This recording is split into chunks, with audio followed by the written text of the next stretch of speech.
Welcome back to the ZERT Coffee and Chaos podcast, a show where we talk about anything and everything relating to what it means to be a survivalist and a prepared individual in today's day and age. I'm your host, Chris Bartagone, ZP002. Back with me, as always, my co-host, Jamie Franks. Jamie, welcome back to another episode. Mm-hmm. Man, we are...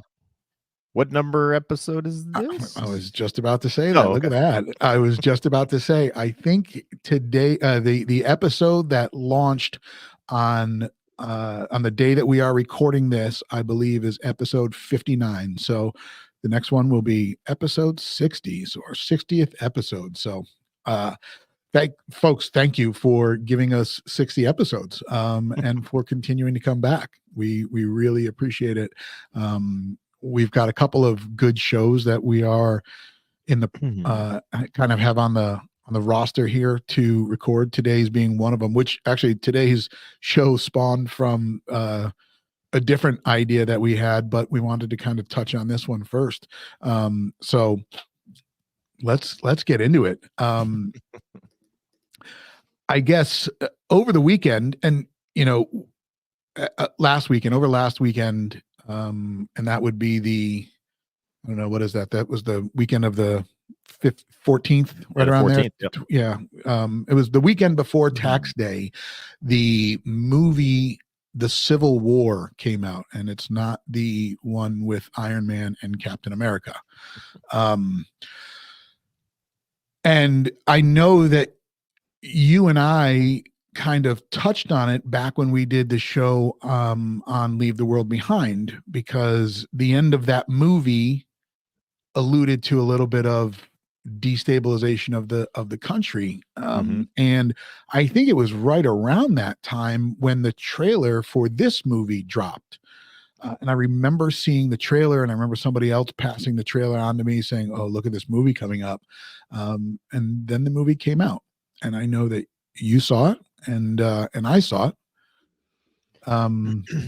Yeah, somehow I was completely unaware of this movie until about a month ago. I had not seen anything about it. I had not heard anything about it. Okay. And then like a friend showed me the trailer, and I was like, "Oh, that certainly looks interesting." And it's interesting that it's coming out, 6 months ahead of a major election. So right. Which is also it also came out on right around the day of the original of the first Civil War. The first Civil War was April 12th, 1861, and I think that movie Monday was the 15th, 14th, 13th, 12th. It was, holy shit. That's the bombardment of Fort Sumter. Is that what you're when you're referencing the hard date? Yes. So it actually, that's pretty weird. I wonder if they did that on purpose. I mean, I don't know. Right? I would imagine so, but that would be a pretty interesting coincidence if not. If they did not, holy crap. Yeah. So you and I kind of had a brief discussion about it last night, and I based some of my expectations of the movie after seeing your post about the movie. And so I went into it to see if, obviously, I kind of thought the same thing. Right off the bat, folks, obviously, if you haven't seen the movie yet and you're interested in it, then do it. I don't know that there's going to be any spoilers happening here. But what I will tell you is that the movie that I saw was not the movie I was expecting to see after watching the trailer. It's, I guess I could say the same thing. The movie and opinions will probably vary on this. Like, sure. I guess I expected a movie that was a little more intense, kind of start to finish, and this wasn't that. This one had little like periods of intensity, but it also had like a lot of, I mean, overall I thought the pacing of the movie was good, but it's I'm not a big football fan, but I will make, I guess, a couple of football references during this as it relates to the movie. But it's kind of like coming in the third quarter of a football game and having not seen any of the rest of it is kind of what this movie is like. So that, and that's a pretty good analogy. And I mean, yeah. And more importantly, it's like just scrolling through TV and watching any random sports teams that you don't really follow or care about. I, I said it to you, and I said it to somebody else. I said, I actually noticed the camera that the main character was using over any firearms that were being used in the movie. I mean, so whether that's because it wasn't the focus, maybe that what it was, that where they were trying to get you to focus on, but it was, to me, it just seemed like more of a movie about media than the other parts of it. And I think you and I also basically said, I felt like it was year 3 of, we got introduced to this movie, this pseudo war, 3 years into it. Yeah. Or it was actually, I mean, it was at the tail end of the conflict. They don't really give any explanation as to why there's a conflict. They don't really give you a whole lot. And maybe that was done on purpose. Well, I think it was done on purpose because when you watch the movie, and then like, especially I've only seen it once. I do plan on seeing it again, whether that's again in the theater or when it comes out on streaming. But I did like it. Had I known a little further in advance that we were going to do this today, I posted my little synopsis of it on Facebook and what I thought of it. And one of my other friends who I respect was like, this is maybe the worst movie I have ever seen. And I was like, wow, I definitely didn't feel that way. But I would have reached out to him and asked him why he said that. But I liked it. I mean, if you ask me, is the movie a 1 or a 0, it's a 1. I liked it. But I think they did do it on purpose, but I also think it's probably, going to be pretty unanimously agreed upon that the biggest detractor from the movie is that they went so far out of their way to not give any real hard details about what was going on. Like in the military, we talk about the 5 W's, right? Like who, where, when, what, and why. And the movie almost gives you none of that. And part of that, I think, is for a good reason. And then part of it, I don't know, because they don't really tell you they don't tell you how long the war has been going on. They don't tell you when it started. They don't tell you what event started it. If they didn't do it on purpose, if you were making a movie like this, I think you would give away some of those details just by accident. So the fact that it's definitely left out of the movie makes me say that it was pretty much a sure thing that it was by design.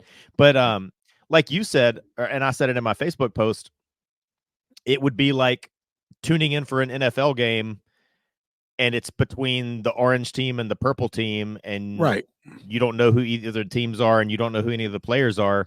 Right. I mean, maybe if you're a diehard football fan, you could enjoy the game, but most people need a little bit of buy-in. So the fact that like it is a civil war, as the title implies. Right.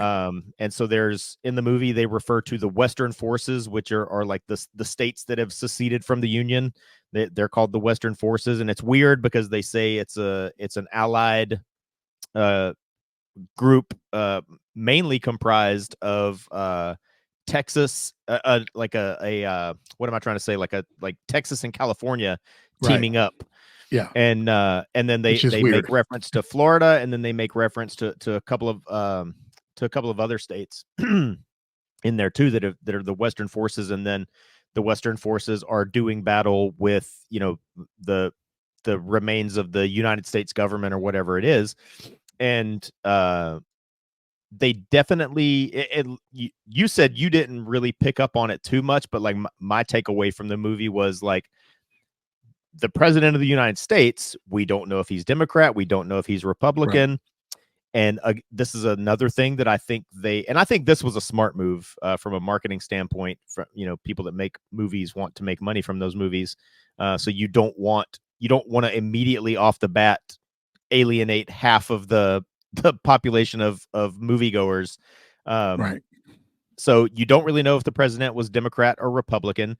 There are enough little Easter eggs in there, and again, I think this was also done by design.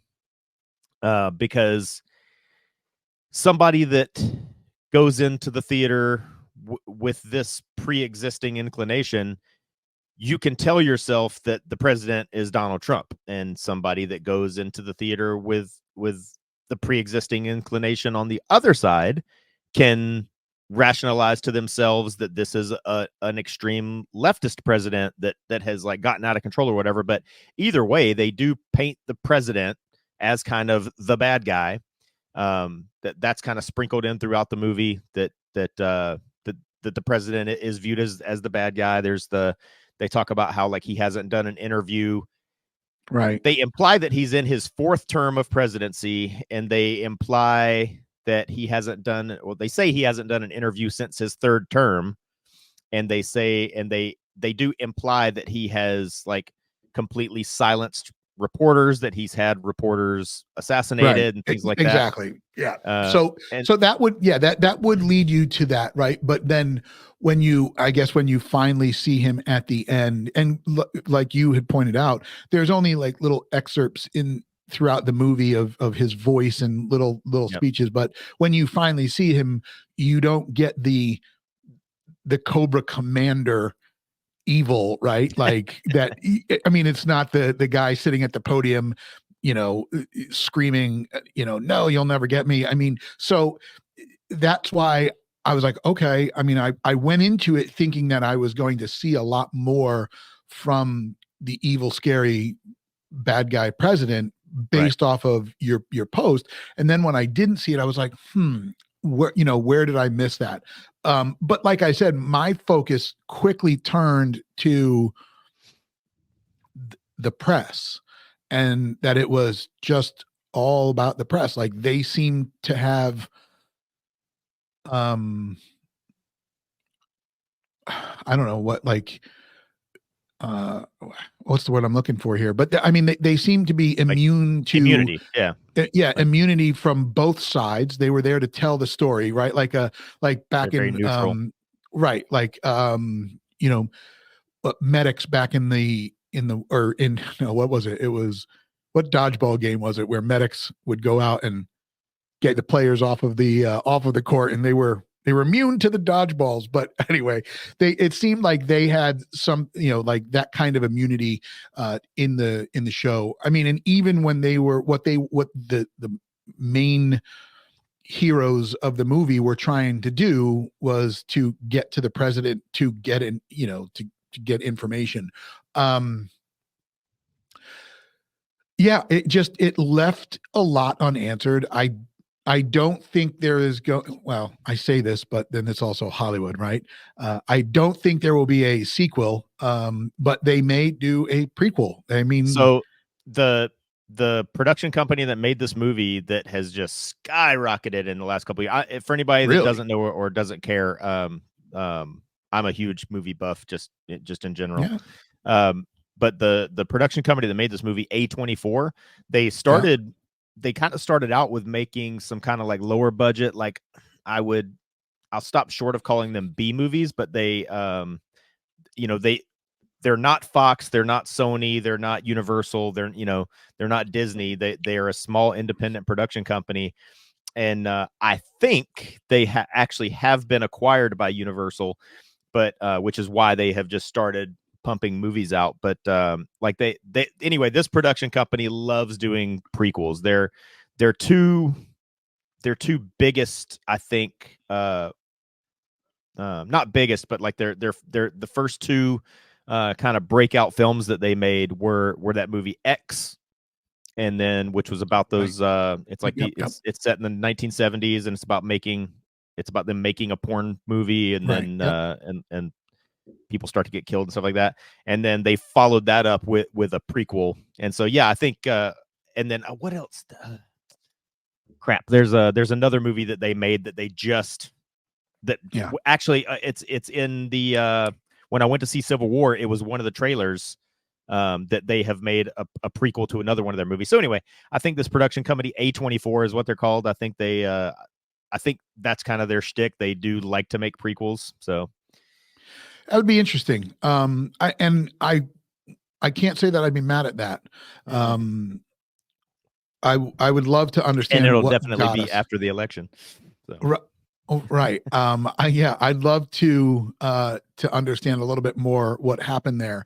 But when we were talking about it last night, um, we got, we got pretty detailed on yeah, the movie and some of our thoughts about it. And today's show is actually not really about it. I mean, it spawned it, but then we started asking questions of, we started asking questions of, okay, well, at one point they walk into a town and the town is just normal and they're not really paying attention to the Civil War. And they you said that they started in New York and then they traveled here and then they traveled there, and each area kind of had a battle happening. yeah. So throughout the movie, one of the things that they are good about is like at the beginning of the movie, the the little group of reporters that we're following all the way through the movie, they're starting in New York, and Right. then and their goal is to go to Washington D.C. and they talk about how like under normal circumstances it would really take a person, I don't know, 2 hours, so it's Yeah. only a couple of hours to get from New York to Washington D.C.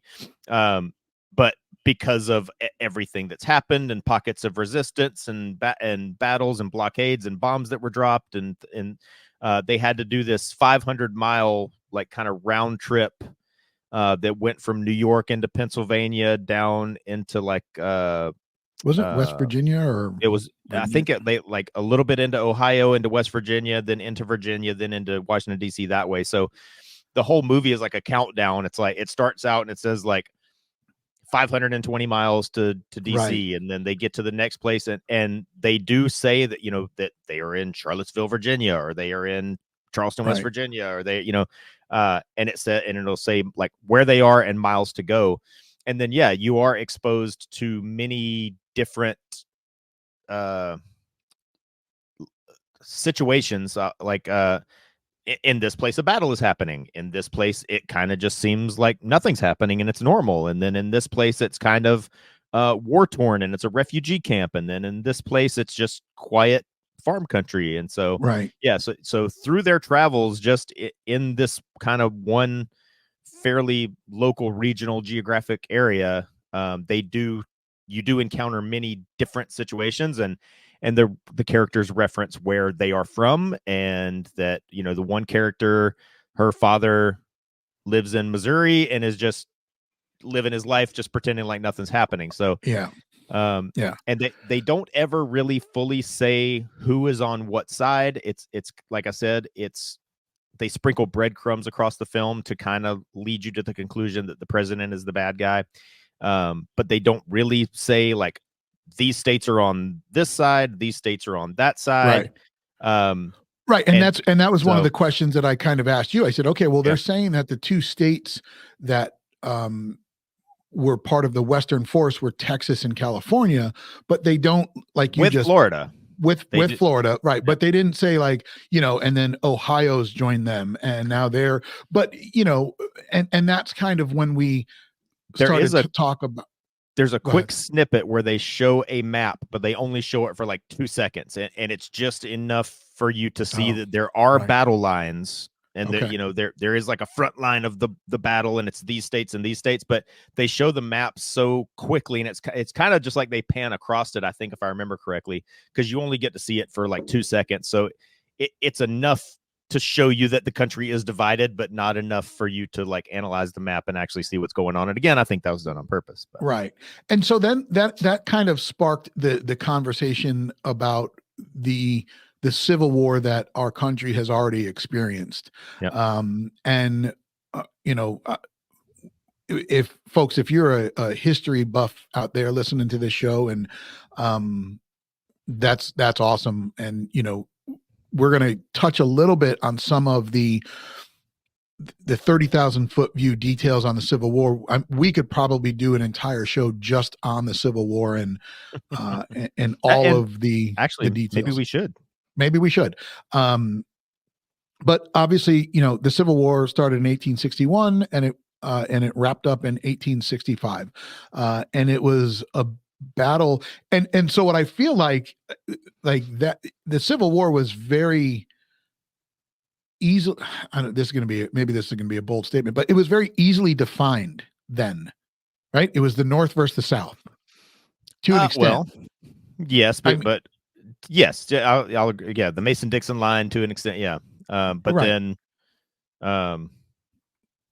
there were, but it actually, when you dig into it, wasn't really that simple. So, no, I wouldn't say simple. I mean, people still debate over what caused the Civil War, but the common thread is it had to do with the different ideologies behind slavery, free states versus slave states, and that's how it kind of went, and then the South kind of formed the Confederate Army, or the Confederate States of America, the CSA. Right. Yep. Yeah. So, and I think there were 11 states, right? 11 states that fought for the Confederacy. Well, this is kind of what was going on in my mind when you were just saying like how simple it was. There's a line, and if you were the North, you were the North, and if you were South, you were the South. Missouri is considered the 12th state of the Confederacy, and Missouri actually fielded armies on both sides. So it's like when you read about, if you go on Wikipedia, which don't. I would. Don't, yeah. But if you did, and you read about a Civil War battle, it'll talk about this battle was between the Massachusetts 12th Infantry versus the Georgia 15th Infantry or whatever, and so that's the way they named their divisions and brigades, is like by where they were from. Missouri had units that fought on both sides. We talked about, so in the movie Civil War. There's, at the end of the movie, you really get to see that the Western forces, which are the secessionist forces, man, I'm using lots of big words today, Massachusetts and secessionist, they're actually very well equipped and very well organized. They have uniforms, they have rank structure, they have they have comms, they have F-35s, they have Apache helicopters, they have M1 Abrams tanks.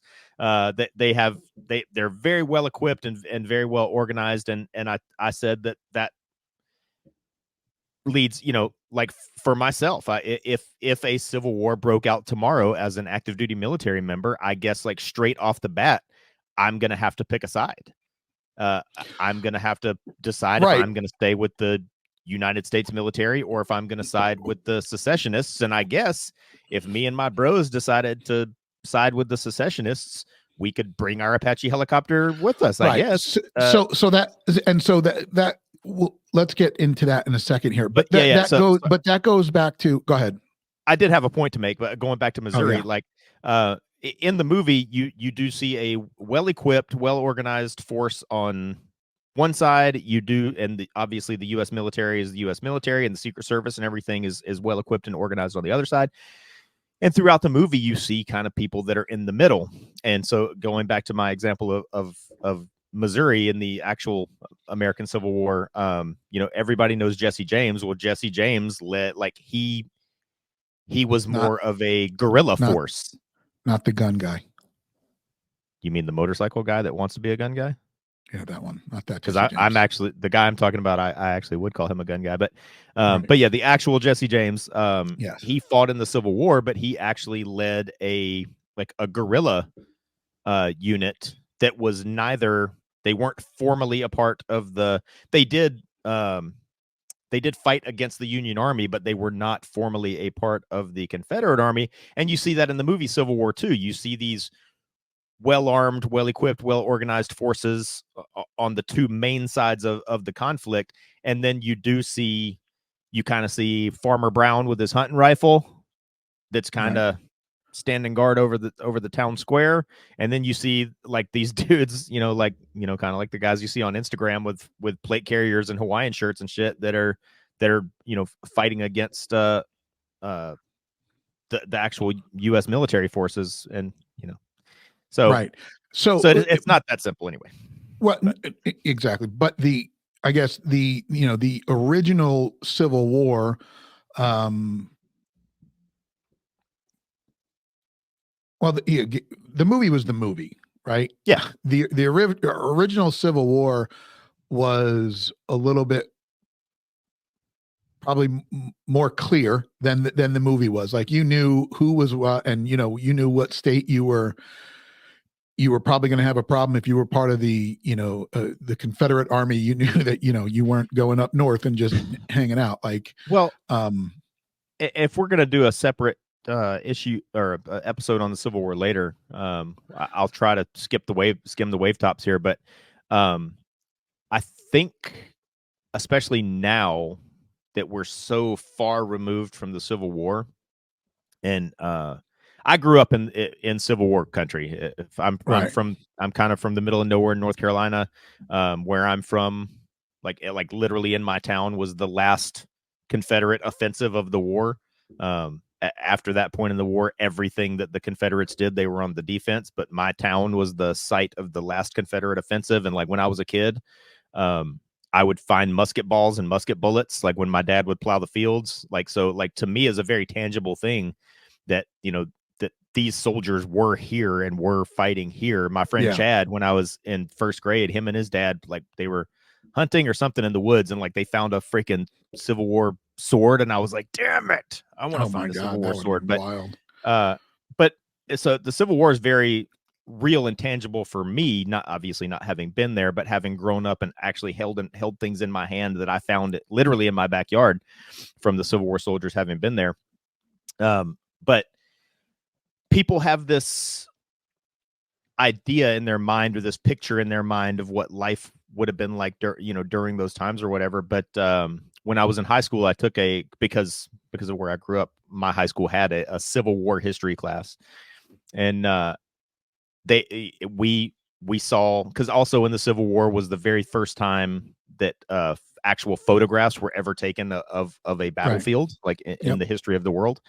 And so back then, it sounds funny, but like if there was a battle going on in your town, like all the townsfolk that like weren't in the army or whatever, they would pack up a picnic lunch and go sit on a nearby hilltop and just watch the battle. Like that's what they would do on a Sunday. And so I think a lot of people don't know that or don't realize that. Like everybody thinks, when people think about a war that haven't been in a war, they think it's like all combat everywhere all the time and you're dodging bullets and explosions, but it's really not like that. And going all the way back to the Civil War, it wasn't like that. Like people went and watched people killing each other just as something to do on a Sunday. So they kind of touched on that in the movie, and I thought that was cool. Yeah. And as we continued to discuss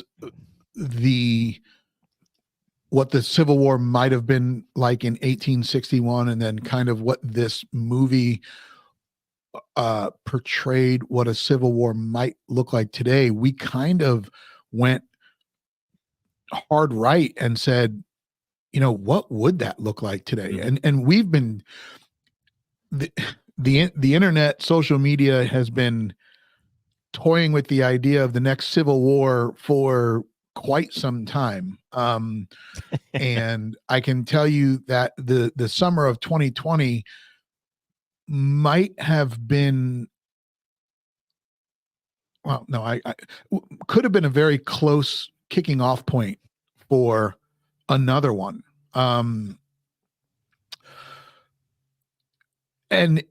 you go back and you look at the perceived issues that caused the Civil War in 1861, right? That lasted 4 years.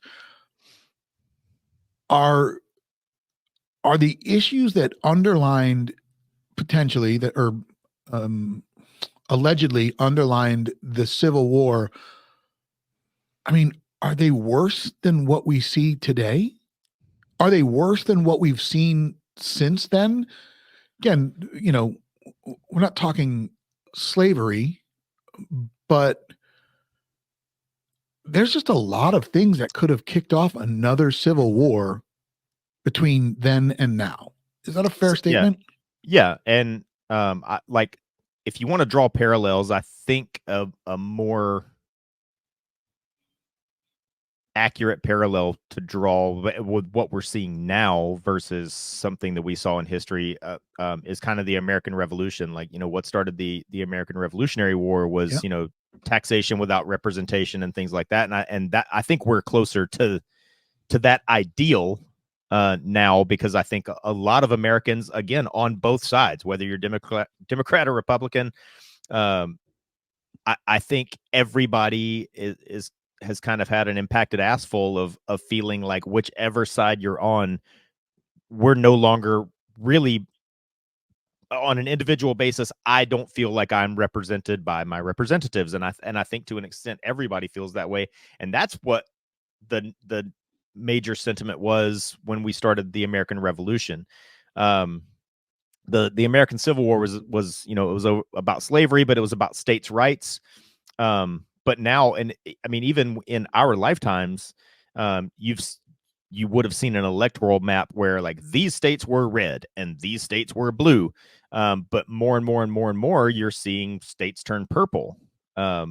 So it's not even as cut and dry as it was earlier in our lives. But I don't think the issue so much is states' rights. I mean, you're seeing that a little bit with the abortion argument, but I think a lot of us feel like we're in the mindset of taxation without representation. I mean, I think that's a fair point. Which is a little bit scary too, because the continued and gross overreach by the government. Exactly. It doesn't get better. It's only getting worse. So, maybe that's the only thing keeping the Civil War from being a civil war and it becoming a second American Revolution, because, everyone can hate the government equally. There's that meme that's it's George Washington, and it says, "Me and my homies would have been stacking bodies by now." And I do believe that is true. And I think where we are now, everybody wants to talk about we're on the verge of another civil war because it sounds dramatic and it sounds like this big impactful statement. But the bottom line is, if we're going to have another civil war, somebody has to fight in it. And I don't really see too many people that are willing to do that. So it's, I mean, maybe, I guess you nobody really knows until it kicks off. I mean, people out there say all the time that, from my cold dead hands, come and take it, this, that, and the other thing. And hey, who knows? I mean, nobody has tried, but I'm wondering if they do. But again, that's more of a, that's not a, if you're pro gun war. If you're pro gun, yeah, and I don't mean you, I mean person A is pro gun and is a Republican, and your next door neighbor is anti-gun and is a Democrat, and you guys want to have a civil war along your property line, who's going to win? I'm going to win because I know my neighbor I have guns and I know my neighbor doesn't. So right. So I think when you start, that's what I mean, is when you start to draw those lines, there's people on one side of the fence that have a loud mouth. Well, but, I mean, if it actually came down to it, they're either not going to fight, not going to want to fight, or they're going to get into a fight that's going to last 4 seconds. So. Right. But I guess that's one of the, one of the potential questions here is, maybe it's a two-part. Is it more likely to see a second American Revolution or a second Civil War? And is the second Civil War that it could always be looming be a race thing or a political party division? I mean, and again, I don't want to, That's we saw what happened during 2020, right? There's always been race heat between all of the races, and I hate it, and it shouldn't be an issue, but you literally saw groups of people, and again, it's really not so much a race thing, but it's just supporters of that movement. So it's movement A versus movement, or movement A versus everybody that doesn't want to be a part of movement A. And if you don't agree with them, you are now an enemy combatant, and it doesn't matter if you're just trying to drive down the highway, your car is now getting blocked, it's getting smashed, it's getting pushed over, and you right. are a victim. And my point is, if I now get out of my car and put my hands on that person and move them out of the way, all they do is say, somebody video this, somebody get Yeah. this on camera, he's assaulting me. Well, Right. uh, Right. I'm putting my hands on you and moving you out of the way of my car. So if I actually begin to assault you, what my definition of assault is, this is going to go real different real quick, and all those people that have nothing to point at me other than their cell phone are going to lose stomach for this fight real quick. Right. Is kind of my point. And I get that, but I mean, so I guess go back to my second part of that original question. Are the issues that are underlined from the original Civil War still a potential pot stirrer for today, or are there other issues that could potentially turn this thing up to the next level? And I mean, over the course of history, since the Civil War ended, what stopped it from happening again? I mean, there's always been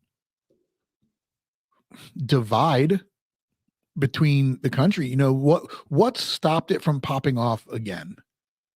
And is there a breaking point to that? I mean, is there you know what I mean? Well, Robert E. Lee, speaking about the Civil War and why it has never happened again, Robert E. Lee's famous quote is, "It is well that war is so terrible, or we should grow too fond of it." And that's kind of what I'm saying. One of the things that prevented the Civil War from happening again for many years was that people that survived the Civil War saw how horrific it was, and knew how horrific it was, and Right. was in no hurry to do it again. And we are living in a period where a lot of people haven't seen that. And so, like I said, kind of, I guess my overarching point is it's an attractive thing for people that want to shoot their mouth off. It's a low hanging fruit for people that don't know any better to shoot their mouth off about it. But the reality of it is going to be very ugly. And I think that's another actually good thing that I think was portrayed fairly well in the movie. But people in this country, perhaps have had it too good for too long, and have forgotten what a horrific situation actually looks like and feels like. And so they want to shoot their mouth off about how romantic it would be to have another Civil War.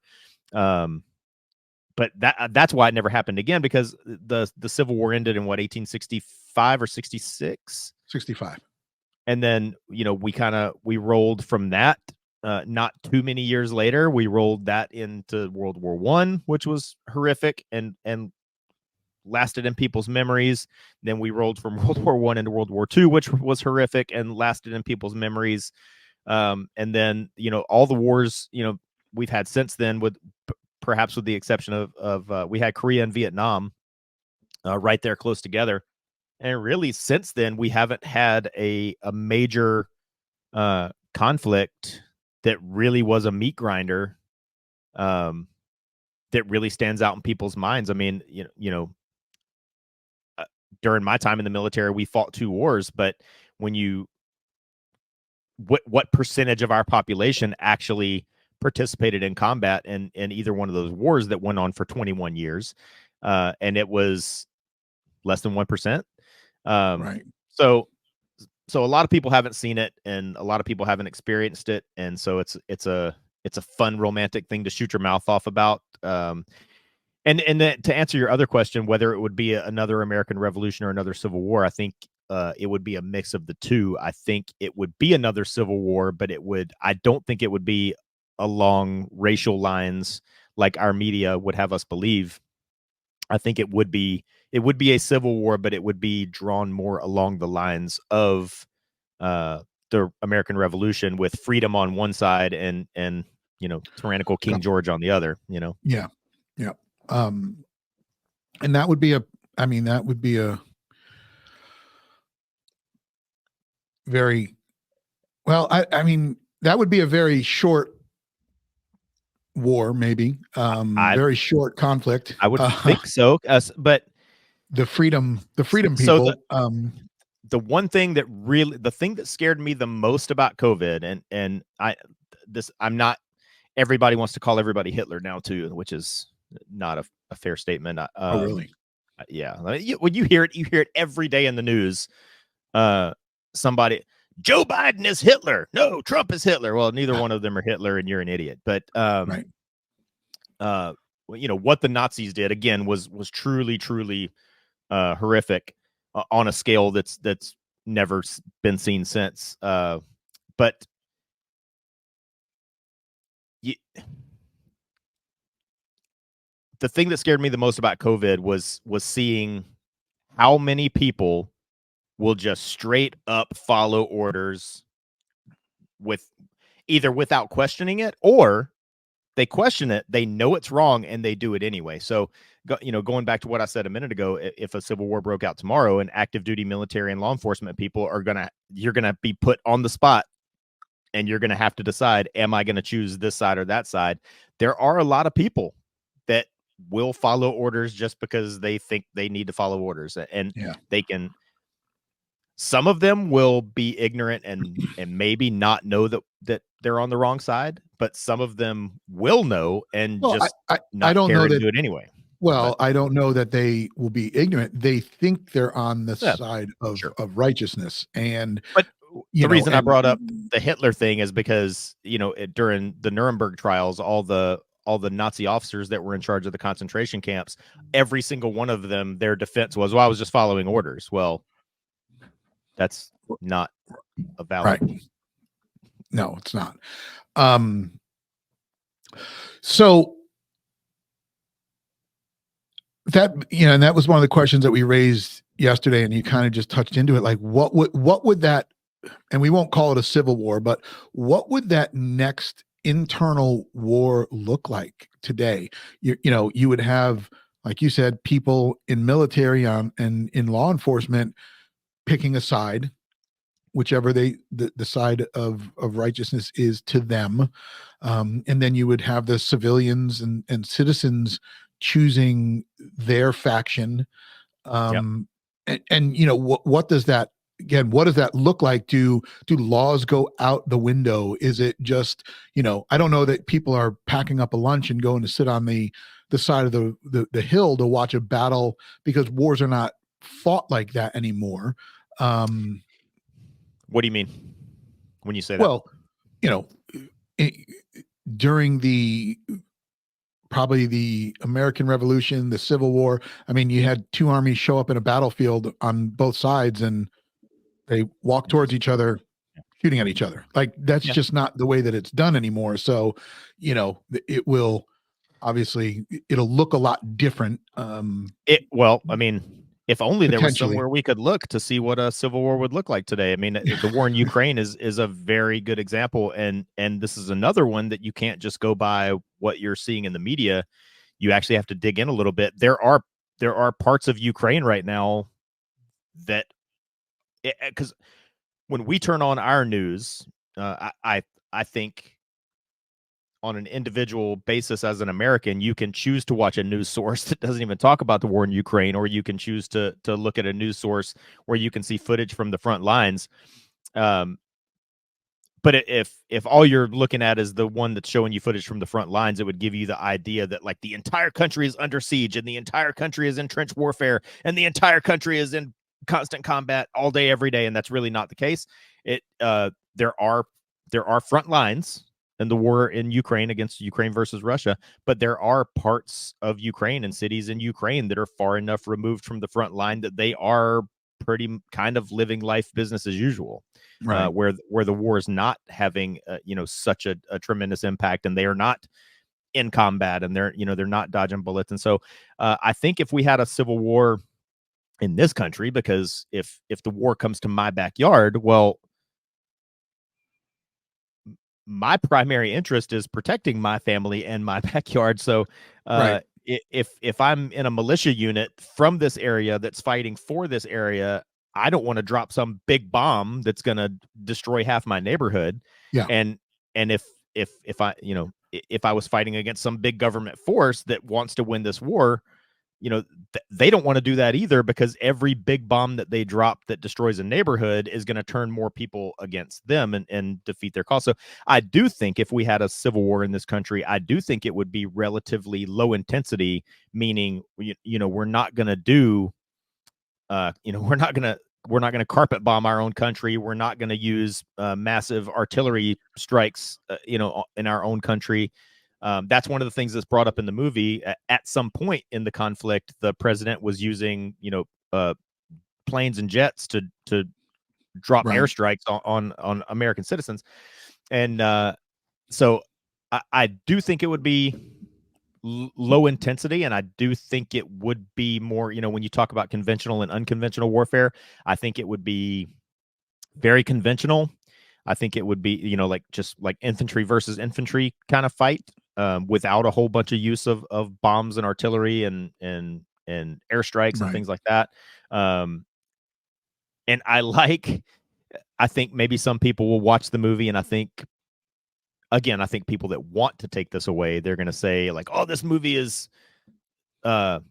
makes the argument for anti-gun," because they're going to view the movie as anti-gun because everybody in the movie has an AR-15. But I think that's a nod towards realism, because the fact is there's 20 million people in this country that own an AR-15, and if we start fighting with each other tomorrow on a large scale, guess what? That's going to be the number one weapon of choice, because there's 20 million of them in private ownership in this country. So I actually think, I mean, the let's pack the family up in the family truckster and go watch the Battle of Wally World. Could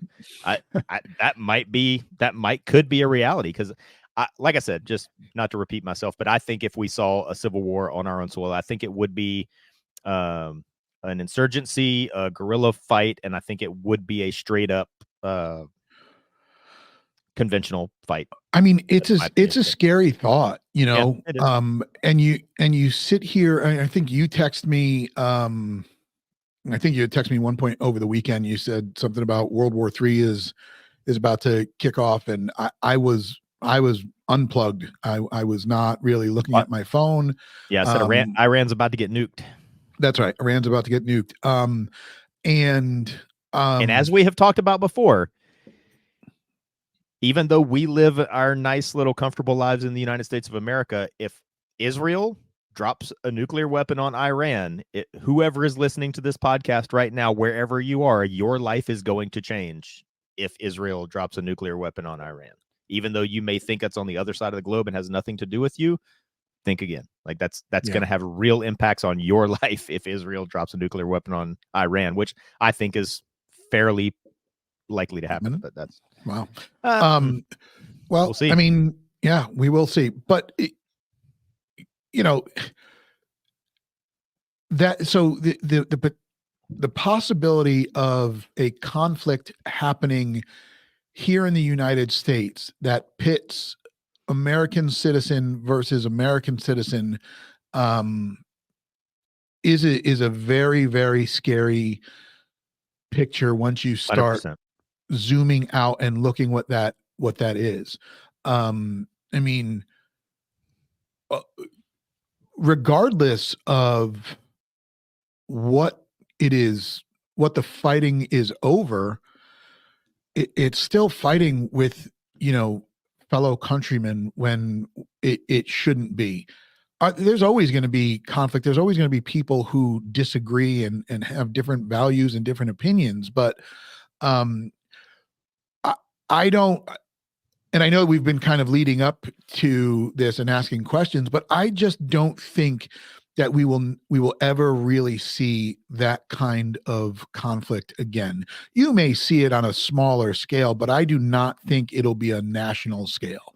Um, you know, I think we have a better chance of seeing a second American Revolution than we do a civil war. So, Yeah, like I said, I think that's just wordplay. I really think it would be one and the same. I think it would be a different. It would create a different set of ideals, and it would cause the so-called battle lines, if you will, would be drawn along different lines. But I really think it's semantics. Really, it would be the same. It would be a civil war / revolution. But I think that's right. I mean, I'll just go ahead and say it. I will, at that point, I will gladly give my left leaning neighbor a rifle to fight the government. I mean, so we, you said earlier you felt like the summer of 2020, in reference, I think, to like the BLM riots and things like that were the closest we've ever come to a civil war. I think one of the closest instances in modern history that we've come to possibly some level of civil war breaking out was the situation, I believe it was either in Nevada or Colorado, with the Amon Bundy thing with the cattle rancher and the federal government coming in and trying to tell him he couldn't. And see, that's that. Man, this podcast is about to go long because the thing in Waco is another perfect example. It's a perfect example of many things. Like, was David Koresh crazy? Yeah. Was he doing anything illegal? Not really. I mean, there's you can I'm going to talk stop about. you. I'm going to stop you there because you know what? We should probably just make that a whole separate. Okay, but right?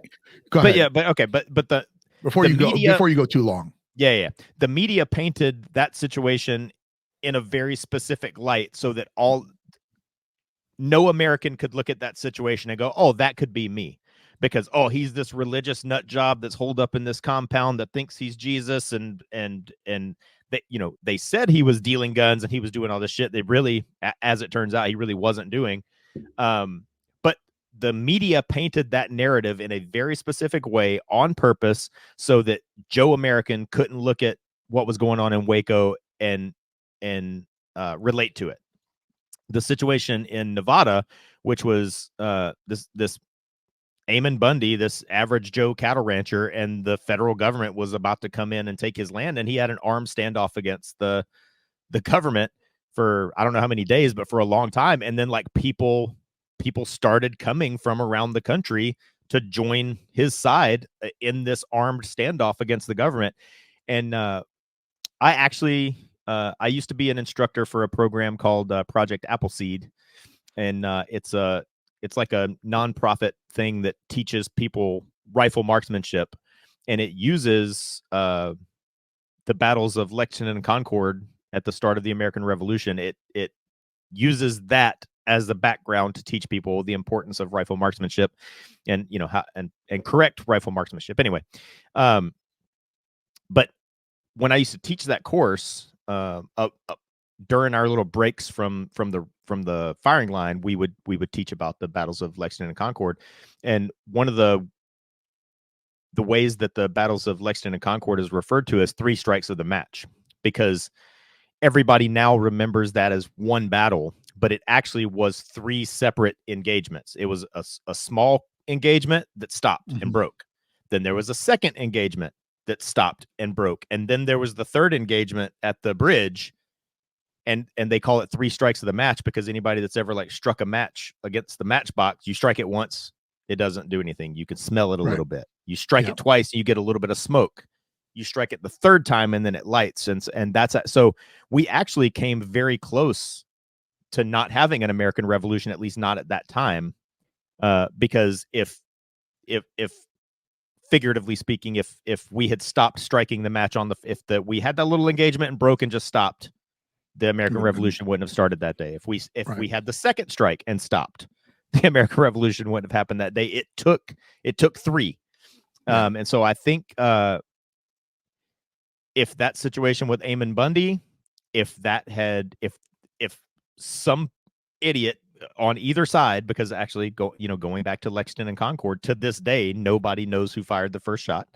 But that situation, if somebody had fired the first shot, that would have escalated quickly, and maybe that would have turned into a civil war, or maybe that would have just been the first strike of the match. And I think the same thing could be said for the BLM riots, except I think way more Americans can look at that situation with Eamon Bundy and that standoff and go, oh, that could be me. They could do that to me. But I also kind of think with the BLM riots, too many people like myself looked at that and went, that's as long as they don't come into my yard with that shit, it's not my problem.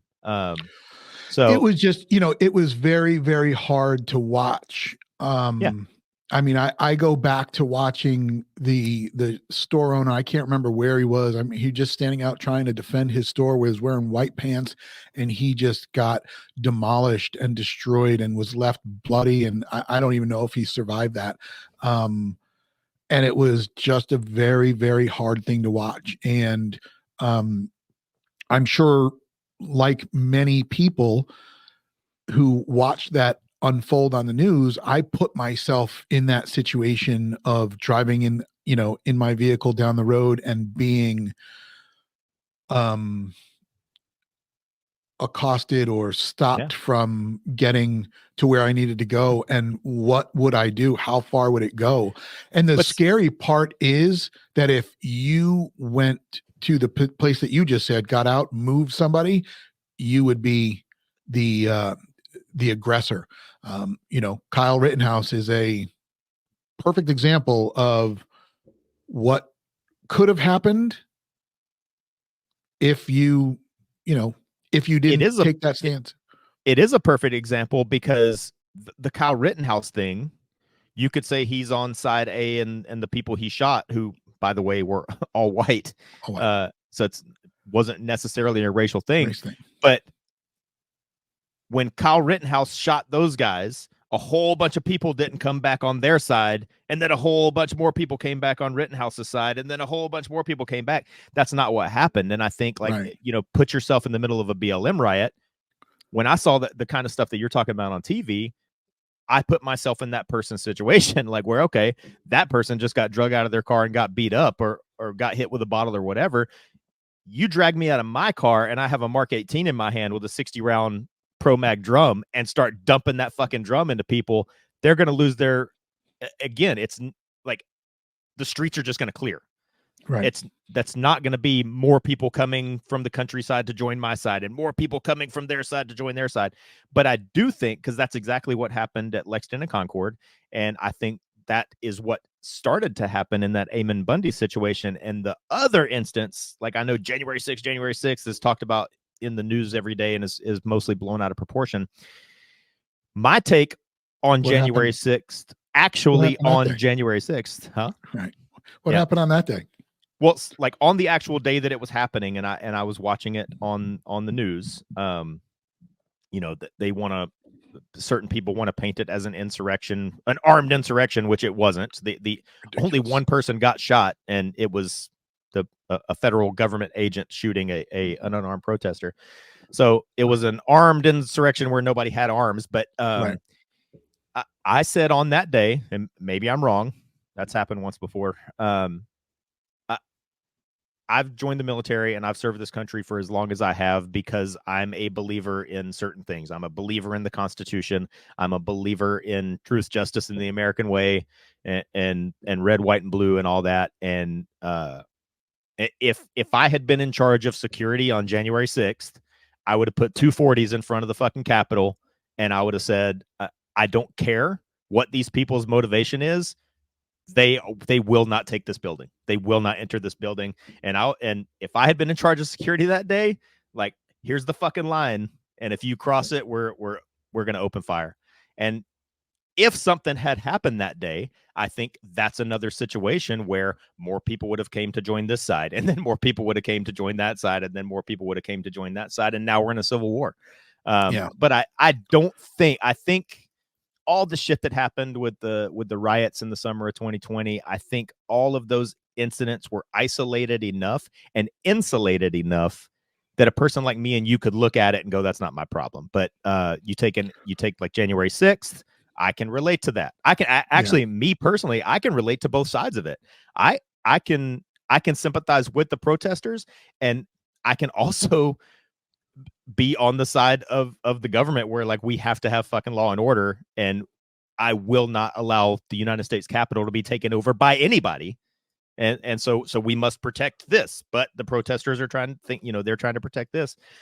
So I don't know. We are definitely living in interesting times, and one final question, and go ahead, finish. I'm sorry, finish that point. I was just gonna, like, it. We do live in interesting times. I think the movie does paint a very, very interesting, thought-provoking picture. I think people should go see the movie and come up with your own conclusions. But I also think, and I think that maybe that's why the movie got made, is because almost everybody you talk to, no matter which side of the political aisle they're on, everybody feels like we're at this precipice point right now where we, like, tensions in this country. And maybe I'm naive. I don't really think it's racial tensions, even though it often gets painted that way. I don't think that's true. But everybody feels like we're on the verge of something. So I do think this warrants a conversation. So I guess the final question, and we'll kind of wrap it up here. If something rose to boiling point and popped off here, do you think other countries would get involved? No, that I have posted about that on my Facebook as well. Like, when stuff happens in Ukraine, we send Ukraine aid, and when things happen in Israel, we send Israel aid. If anything happens here, like, we're the ones that are always helping everybody else. If something happens here, no, I do not think anybody's going to help. Yeah. And maybe I'm wrong, but I do not. I think if anything happens here, everybody's just going to stand back and watch. Well, the other interesting part of that is, unless a third player entered the game. Well, that's what I'm saying. Like, would our enemies look at that as an opportunity to attack us? Yeah. And that's the other scary part. Now, that's a very, very solid train of thought, and maybe that's something that should have been put in the movie, because that's a very good point that you're making. Yeah. Now, but this is always like, if mom and dad are fighting, one way to get them to stop fighting is to do something to piss them off, and then they get unified again, and their focus is on you. Does that unify the country? And now we have a bigger threat to fight together. Who knows? All speculation, folks. That's what this episode has been. But it was something that we wanted to talk about. So, because you and I just by ourselves, basically did a podcast just between the two of us on the phone. Yeah, exactly, on the phone. And and at the end of it, I was like, this would be a good episode. Yeah. And and that's a lot of times, folks, that's how we get to this point. Is we do a mock episode, and then we get on camera and we film it. But as always, guys, these episodes are meant for entertainment, are meant for information, or to provide you a little bit of spark to go search out and gather your own information. And then at that point, you can always comment below in the comments on YouTube or Spotify or Apple, and let us know your thoughts. We're still always interested in seeing those. But until next time, as always, you guys stay safe out there. And Jamie? Nope, you hit on a very good point, and I think that really has been the overarching theme of all 59 of our episodes is my goal is not to have you agree with me. My goal is to leave you with something to go look up on your own. And so Yeah. I like today's episode because we had many historical references, both recent history and distant past history. So yeah, you don't have to agree with me, but go do your research on your own, and that's part of the deal when you're needing to remember that it's easy to be hard and hard to be smart. Go do That's your own it. research and get smart. Awesome, folks. Until next time, you stay safe. ZP002.